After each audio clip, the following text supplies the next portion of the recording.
And now for some airflow and suction tests. We'll get to the airflow box in a minute.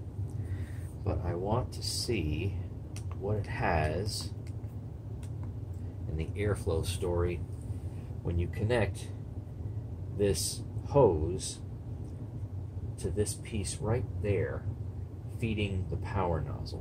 What is it going to start out at? And I've got the cleaned out HEPA bag in there, so it's not really going to affect the airflow at all. So let's see what happens. We'll start out with airflow, and then I want to measure suction.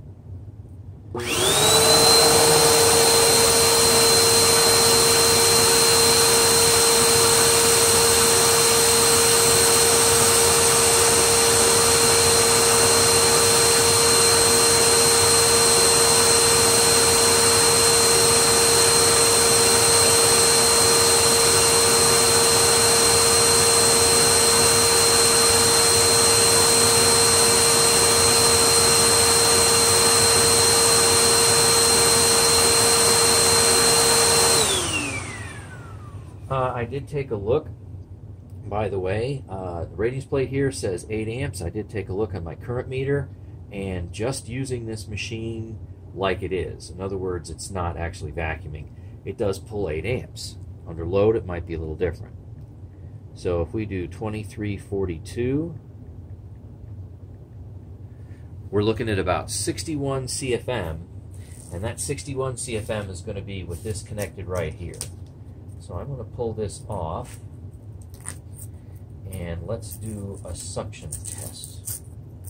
And of course, with the suction test, it doesn't actually matter how this hose is oriented, one way or the other. So about 61 for airflow, and let's see what it does for suction. And let me see if this is going to, all right, shouldn't be too shiny, I hope. All right, let's see what it does.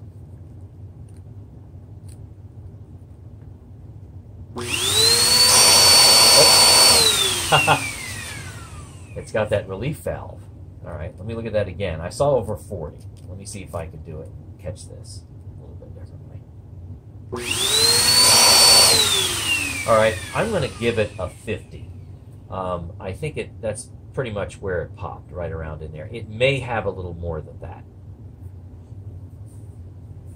Now on to the airflow box test.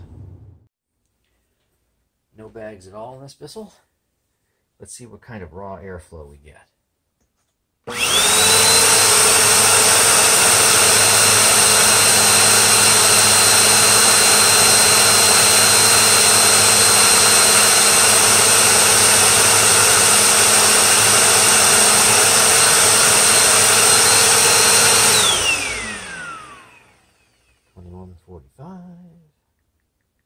Conversion factor.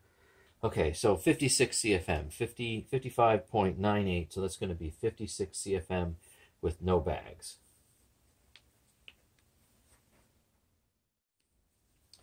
A note about the bags for this particular Bissell. I put a brand new Crucial Vacuum Hoover Type Y bag in there, and I get less airflow than this Bissell number 7 Febreze paper bag.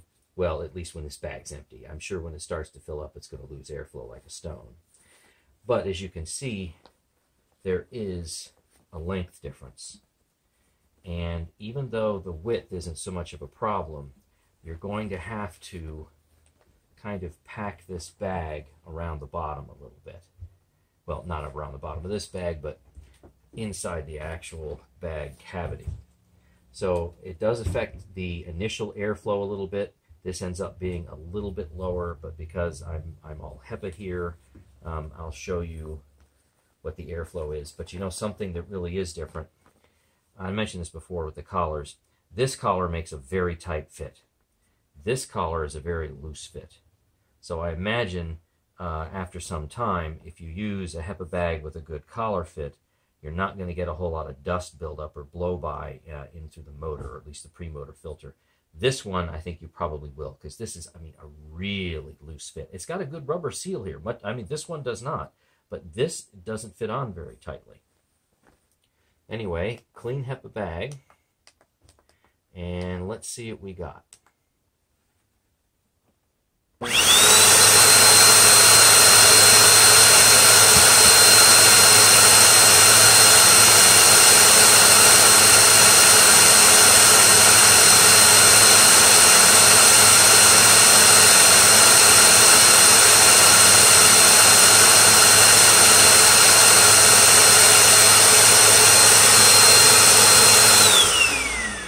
Right, with the clean HEPA bag, we're looking at about 52 CFM.